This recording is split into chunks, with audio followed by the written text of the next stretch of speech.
Maya ou un Guénour. Donc c'était un peu le maintien de la tradition et puis ça faisait partie un peu de l'imagerie.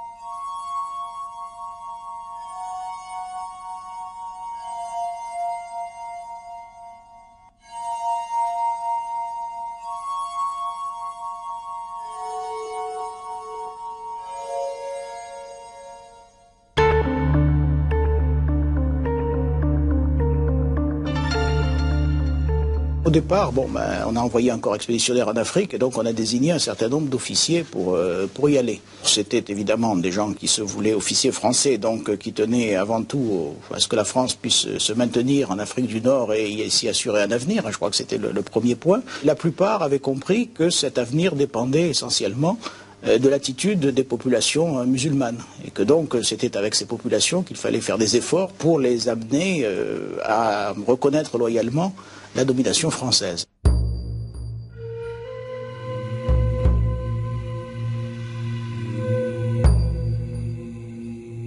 Il apparaît très vite impossible de mobiliser et d'entraîner selon un système français ces hommes indépendants. Les modes d'engagement seront donc simples et adaptés à la vie des tribus. Avant que ne soient organisés les centres de remonte, tout indigène volontaire présentant un cheval de guerre peut être incorporé. Prêtant serment sur le Coran, il signe des engagements renouvelables. On adopte les traditions guerrières locales de ces excellents cavaliers rompus à la guerre de surprise et au coup de main.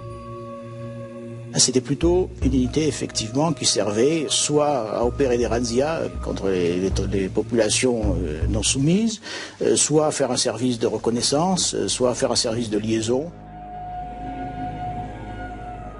Évidemment, l'intérêt était que ces gens parlaient évidemment la langue locale. Ils étaient beaucoup mieux à même de renseigner le commandement. Ce sont des régiments de cavalerie, mais qui sont par leurs escadrons dispersés. Et ils font des tournées de police avec une curieuse façon d'être recrutés et tenus en place.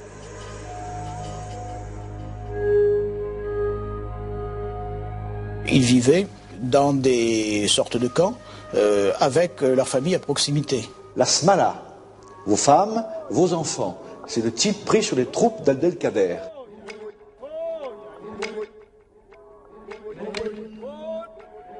On respecte leurs interdits alimentaires. Le vendredi, c'est un jour de quartier libre. Donc fidélité assurée pour ces fils de grande-tante qui ont des lopins de terre, qui vivent autour de leur quartier. C'est une façon de recruter tout à fait spécifique de cette armée d'Afrique, qui ne porte pas encore le titre, et ne le portera d'ailleurs jamais officiel, mais qui est en train de se constituer en Afrique du Nord.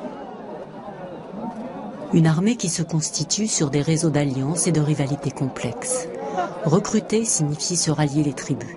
À partir du moment où, sous Napoléon III, on parle de royaumes arabes dans le respect mutuel des différences, l'armée sait qu'elle peut compter sur la séduction que la culture française opère. Elle sait aussi utiliser les dissensions, les rivalités, et s'adjoindre les tribus anciennement au service du pouvoir ottoman.